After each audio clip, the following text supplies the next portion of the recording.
नमस्कार, मैं Sneha Raut, BS Crime India News में आपका स्वागत है। शमशेर खान की खास खबर पर एक नजर। उम्मीदवार अर्ज भरने के लिए केवल 48 घंटे बाकी है, फिर भी भंडारा गोंदिया लोकसभा चुनाव में राष्ट्रवादी कांग्रेस और भाजपा की तरफ से कौन उम्मीदवार होगा, इसकी घोषणा प्रमुख पक्ष के तरफ न होने के कारण कार्यकर्ताओं में भ्रम की स्थिति बनी हुई थी।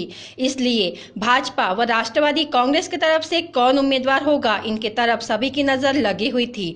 तो इस मतदान संघ में पूर्व केंद्रीय मंत्री प्रफुल्ल पटेल इनके नेतृत्व में कांग्रेस और राष्ट्रवादी कांग्रेस के साथ बैठक शुरू कर आज शाम प्रफुल्ल पटेल उम्मीदवार जाहिर करेंगे, ऐसा स्पष्टीकरण राष्ट्रवादी कांग्रेस की तरफ से देने में आया है। तो दूसरी ओर भाजपा कार्यकर्ता चुनाव के कामों में लगे हुए हैं, ऐसा बताया जा रहा है। इसके अलावा भाजपा की तरफ से 25 मार्च को उम्मीदवारों का अर्ज भरने में आएगा। भाजपा की तरफ से परिणय फुंके, सुनील मेंढे, डॉक्टर खुशाल बोपचे, हेमंत पटले इनके नाम सामने आए हैं। तो राष्ट्रवादी कांग्रेस की तरफ से प्रफुल्ल पटेल, मधुकर कुकड़े, विजय शिवनकर, सुनील फुंडे, नाना पंचबुद्धे इनके नाम सामने आए हैं।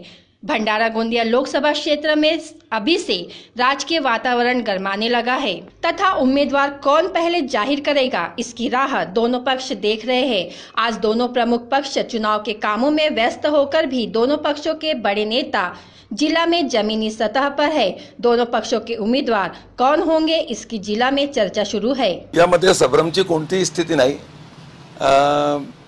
काँग्रेस राष्ट्रवादी काँग्रेस महागठबंधन मध्ये राष्ट्रवादी काँग्रेस पार्टीचा उमेदवार इथे येणार आहे आणि संभ्रम यासाठी नाही की पूर्णपणे कार्यकर्ता नेते सर्व निवडणूकसाठी सज्ज आहे आणि राष्ट्रवादी काँग्रेसची उमेदवारी जेव्हा प्रफुल्लभाई डिक्लेअर करतील सर्व कार्यकर्ता प्रामाणिकपणे काम करतील। इथे कोणताही संभ्रमची परिस्थिती नाही। प्रफुल्लभाई स्वतः लढणार की दुसरा उमेदवार असेल याच्याबद्दल आतापर्यंत त्याने काही सांगितलं नाही। कधीपर्यंत चर्चा होण्याची उमेदवार घोषित होण्याची शक्यता? आज ते भंडारामध्ये काँग्रेसची बैठक सोबत आहे, त्याच्यानंतर गोंदियाला येणार आणि नक्कीच आज संध्याकाळपर्यंत ते निश्चित निर्णय करणार। जनता पक्ष गोंदिया आणि भंडारा लोकसभा मतदारसंघामध्ये सर्व कार्यकर्ते कामाला लागलेले आहेत।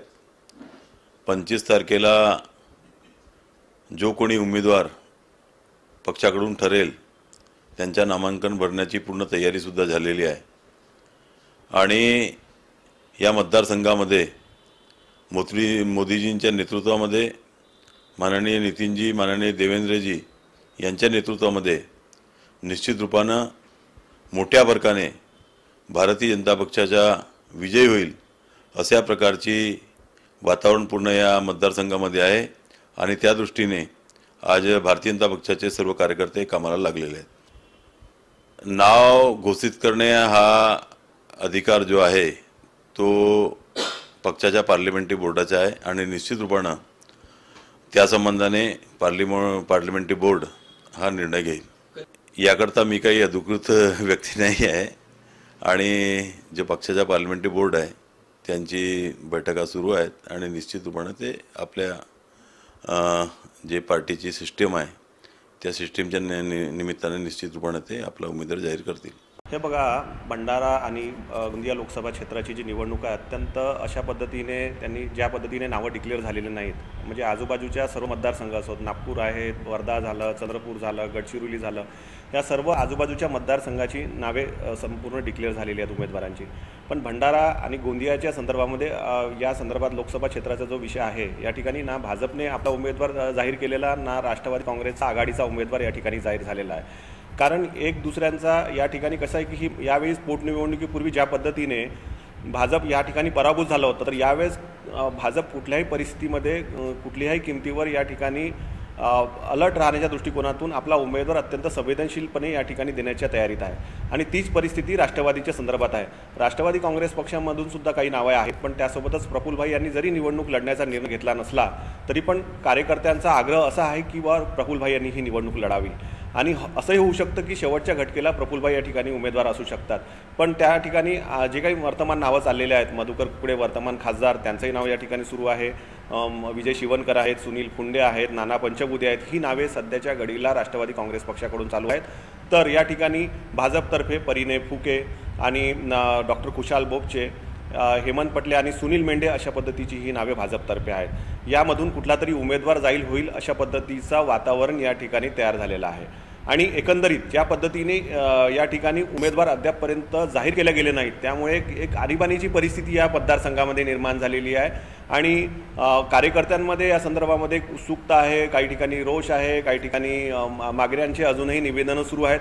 अशा पद्धतीचं वातावरण भंडारा गोंदिया लोकसभा क्षेत्रामध्ये सध्याच्या घडीला तयार झालेलं आहे। एकंदरीत भंडारा गोंदिया लोकसभा मतदारसंघामध्ये भारतीय जनता पार्टीचा उमेदवार म्हणजे सरकारच्या तर्फे तो उमेदवार घोषित व्हायला पाहिजे होता, कारण त्यांची बहुमताने सरकार असल्यामुळे त्यांचे कामाची पावती म्हणून त्यांनी आधीच हा उमेदवार घोषित करायला पाहिजे होता। पण सरकार कशा पद्धतीने ही खेळी करत आहे हे त्यांनाच माहीत आणि इथली विरोधी पक्ष म्हणून सीट राष्ट्रवादी काँग्रेस आणि काँग्रेसची युती असल्यामुळे माननीय प्रफुल्ल पटेल यांच्या नेतृत्वात या भंडारा गोंदिया लोकसभाची निवडणूक त्या बलाढ्य नेता म्हणून त्यांची ख्याती या मतदारसंघामध्ये आहे।